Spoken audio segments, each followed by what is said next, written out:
Hi guys, welcome back to VTV.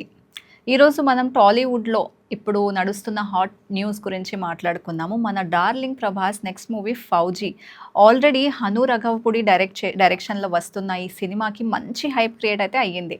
But ఇప్పుడు కొత్త మసాలా ఏంటంటే బాలీవుడ్ యాక్టర్ అభిషేక్ బచ్చన్ కూడా ఈ మూవీలో యాక్ట్ చేయడానికి టాక్స్ జరుగుతున్నాయి. కానీ ఇందులో యాడ్ ఆన్ మసాలా ఏంటంటే బాలీవుడ్ యాక్టర్ అభిషేక్ బచ్చన్ కూడా ఈ మూవీలో యాక్ట్ చేయడానికి టాక్స్ జరుగుతున్నాయి మన సినీ సర్కిల్ బజ్లో. For the very first time Abhishek Telugu screen మీద కనిపించబోతున్నారు అని చెప్పడం జరుగుతోంది. స్టోరీ కూడా చాలా ఇంట్రెస్టింగ్ అంట. ఫ్రీడమ్ ముందు కాలాన్ని బ్యాక్డ్రాప్లో ఒక లవ్ స్టోరీలా మనకి చూపించబోతున్నారు. So guys, imagine Prabhas plus Abhishek combo ఖచ్చితంగా స్క్రీన్ మీద ఫైర్ అయ్యే ఛాన్స్ ఉంది.